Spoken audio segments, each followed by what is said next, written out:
दीदी ये कौन है? पता नहीं, ये मुझे नदी के किनारे बेहोश मिले। तभी काव्या ने राजा से कहा, आप कौन हैं और यहाँ कैसे आए? आप हमें देखकर इतने चिंतित क्यों लग रहे हैं? इस जंगल में अपने पुत्रों को ढूंढने आया हूँ। मेरे पुत्र महल से चले गए हैं और अब मुझे उन्हें खोजने में बहुत कठिनाई हो रही है। मुझे डर है कि कहीं उन्हें कोई संकट तो नहीं। आपके पुत्र? लेकिन वे इतनी दूर क्यों चले गए होंगे? क्या कोई वजह है जिसके लिए वे घर से गए? ये तो मुझे भी समझ नहीं आया। मैंने उन्हें समझाया, उन्हें बुलाया, पर वे मेरी बातों को नहीं सुनते। शायद उन्हें किसी साहसिक कार्य या किसी कारण से बाहर जाना पड़ा। जो भी हो, उन्हें ढूंढना अब मेरा ही कर्तव्य है। ये तो बहुत दुख की बात है, लेकिन इस जंगल में आपको किसी तरह की मदद चाहिए तो आप निश्चिंत रहिए। हम लोग यहीं रहते हैं। ये हमारा घर और हमारा ससुराल है। आप आराम से यहाँ रुक सकते हैं। क्या आप कह रही हैं कि आपका ससुराल इस जंगल में है? हाँ बिल्कुल, हमारे पति यहाँ रहते हैं। हम लोग यहीं रहते हैं और आराम से अपना समय बिताते हैं। और आपके पति? उन्हें मैं अभी नहीं देख रहा। क्या वे अभी घर पर नहीं हैं? नहीं, वो अभी रामपुर गए हैं कुछ काम से। और आप चिंता न करें, आप आराम से यहाँ रुक सकते हैं। अच्छा, ये जानकर अच्छा लगा। सच में आपका आतिथ्य और मदद सराहनीय है। आप लोगों ने मेरी चिंता को थोड़ी बहुत कम किया है। ये तो हमारा फर्ज था। अगर आपकी मदद कर पाई तो हमें खुशी है। इसके लिए मैं आपका आभार व्यक्त करना चाहता हूँ। ये लो कुछ स्वर्ण मुद्राएं। इसे आप अपने घर में रखिए और याद रखिए कि आपने मेरे लिए बहुत बड़ी मदद की है। राजा ने स्वर्ण मुद्राएं दी और धीरे धीरे वहां से चलता बना। शाम को जब आर्यन लौट कर आया तो साक्षी ने उसे स्वर्ण मुद्राएं दिखाईं। स्वर्ण मुद्राओं को देखकर आर्यन थोड़ा हैरान हुआ और बोला, ये तुम्हारे पास कहाँ से आई? इस पर साक्षी ने आर्यन को सारी बात बताई, जिसे सुनकर आर्यन ने कहा, तुम्हें इस तरह किसी अनजाने इंसान से बात नहीं करनी चाहिए। किसी अजनबी से चीज लेना भी बिल्कुल सही नहीं है, समझ रही हो? कभी कभी छोटी सी बात भी बड़ी मुसीबत बन सकती है। पर आर्यन हो तो राजा थे, क्या फर्क पड़ता है अगर उन्होंने कुछ पूछा या दिया? फिर भी मैंने मना कर दिया ना। ये सुनकर साक्षी थोड़ी हैरान हुई। आखिर आर्यन को क्या हो गया? वहीं दूसरी तरफ जब ये बात वीर को पता लगी तो वो भी काफी परेशान हुआ। इसका मतलब वो यहाँ पर आ ही गए। हमें जिस बात का डर था वही हुआ है। आप चिंता मत कीजिए भाई, हमें कुछ नहीं होगा। हम लोगों ने कोई गलत काम नहीं किया है। हाँ, ये तो पता है।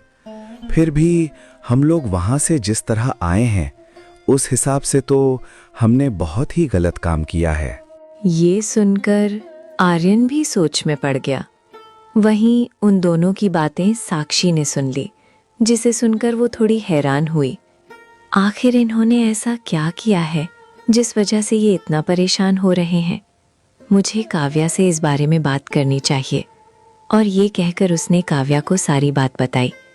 काव्या भी थोड़ी हैरान हुई और उसने कहा, पर आखिर ये लोग हमसे छिपा क्या रहे हैं? हाँ, यही तो हमने पता करना है कि आखिर ये लोग छुपा क्या रहे हैं। तभी वहां पर सुमित्रा आ गई। सुमित्रा को देखकर वो दोनों बहुत खुश हुईं। अरे माँ, आप यहाँ पर? मैंने सोचा तुम लोगों से मिल लूं, क्योंकि मुझे तुम्हारी बड़ी याद आ रही थी। अब तुम लोग तो मुझसे मिलने भी नहीं आती हो। क्या मुझसे गुस्सा हो? नहीं नहीं, ऐसी बात नहीं है माँ। आपको तो पता ही है, हम लोग यहाँ पर अकेले रहते हैं। हाँ, पता है। क्या तुम लोग यहाँ पर खुश तो हो ना? हाँ, हम लोग यहाँ पर बहुत खुश हैं। ये सुनकर सुमित्रा भी काफी ज्यादा खुश हुई। पता है, रामपुर में एक राजा आया था। वो अपने पुत्रों को ढूंढ रहा था। हाँ, वो तो हमें भी मिले थे। पता नहीं उनके पुत्र कहाँ चले गए हैं। बताओ, ऐसे भी राजकुमार होते हैं जो अपने पिता को अकेला छोड़कर चले जाते हैं। राजा कह रहे थे कि अब बस वो कुछ ही दिन जीवित रहेंगे। क्या? पर वो ऐसा क्यों कह रहे हैं? सुना जा रहा है उन्हें कोई गंभीर बीमारी है, इसी वजह से। वहीं आर्यन चुपचाप ये सब सुन रहा था। जब उसे ये पता लगा तो वो काफी ज्यादा परेशान हुआ। तभी सुमित्रा ने आर्यन को देख लिया और कहा, अरे बेटा, तुम यहाँ पर? हाँ, मुझे पता लगा आप आई हैं, इसलिए आपसे मिलने आ गया। आपको कोई दिक्कत तो नहीं है? अरे नहीं, कैसी दिक्कत। मुझे तो बड़ी खुशी है कि तुम मेरी बेटी को अच्छी तरह रख रहे हो। ये लो, मैं तुम्हारे लिए कुछ फल लाई हूँ। अरे, इसकी क्या जरूरत थी माँ?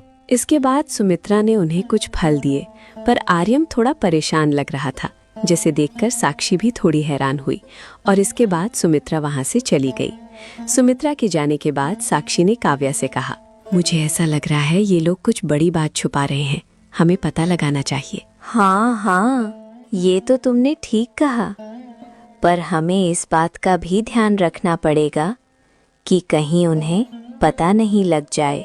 आर्यन नदी के किनारे वीर के पास आया और बोला, भैया, पिताजी की तबीयत बहुत ज्यादा खराब है।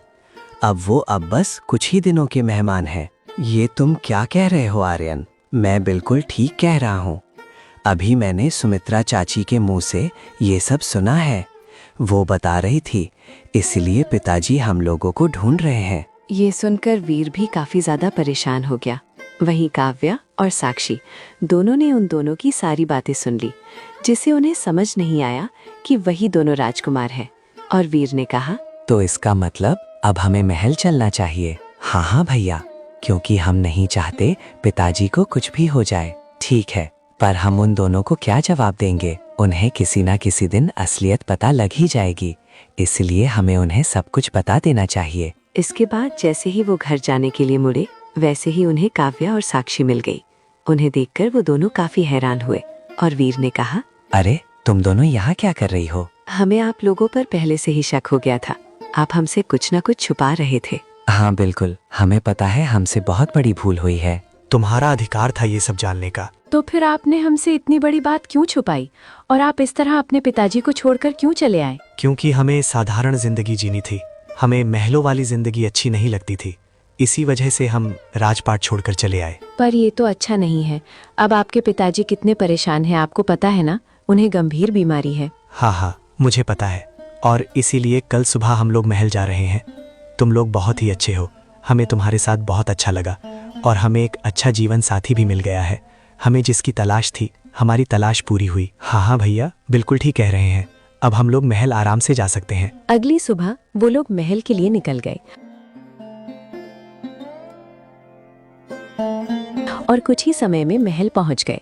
जब राजा को ये बात पता लगी तो वो काफी ज्यादा खुश हुआ और उसने उन दोनों का धूमधाम से स्वागत कराया, जिसे देखकर वो दोनों काफी हैरान हुए। अरे तुम दोनों तो वही हो जो मुझे जंगल में मिली थी। हाँ हाँ महाराज, हम वही हैं, पर हमें नहीं पता था कि ये आपके पुत्र हैं। ये सब सुनकर राजा काफी ज्यादा खुश हुआ। हाँ, कोई बात नहीं, तुम दोनों बहुत ही अच्छे हो। पिताजी हमें माफ कर दीजिए जो हम आपको छोड़कर चले गए थे। वैसे तुम्हें माफी तो नहीं मिलनी चाहिए, पर तुम लोग मेरे लिए बहुएं लाए हो, इसीलिए मैं तुम्हें माफ करता हूँ। ये सुनकर काव्या काफी ज्यादा हैरान हुई, क्योंकि वीर का असली नाम वीरादित्य था, वहीं आर्यन का असली नाम आर्यन प्रसाद था। पिताजी, आपको क्या हो गया है? ये सब कैसे हुआ?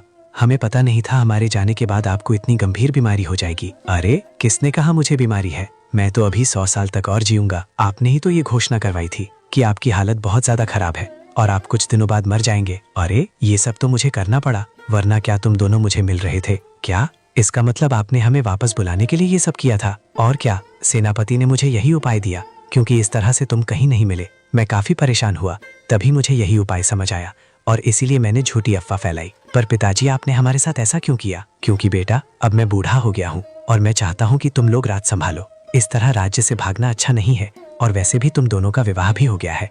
क्या तुम अपनी पत्नियों को राज सुख नहीं दोगे जो उनके नसीब में है? ये सुनकर उन दोनों ने अपनी पत्नियों की तरफ देखा। ठीक है पिताजी, आज से हम लोग वही करेंगे जो आप कहेंगे। ये सुनकर राजा काफी ज्यादा खुश हुआ। इसके बाद राजा ने राज्य में घोषणा कर दी कि आज से 7 दिन तक लगातार उत्सव मनाया जाएगा। इसके बाद राजा ने धूमधाम से उन लोगों की शादी फिर की। वहीं सुमित्रा को जब ये बात पता लगी कि उनकी बेटियां अब रानियां बन गई हैं, तो सुमित्रा बहुत ज्यादा खुश हुई और अब वे सभी आराम से रहने लगे। इस कहानी की सीख, परिवार और प्रेम सबसे बड़ी शक्ति है। सच्ची खुशी अपनों के लौट आने और मिलकर रहने में है, ना कि धन संपत्ति या राजपाट में। अगर कहानी अच्छी लगी हो तो वीडियो को लाइक और चैनल को सब्सक्राइब करके एक प्यारा सा कमेंट जरूर कीजिएगा। Thanks for watching.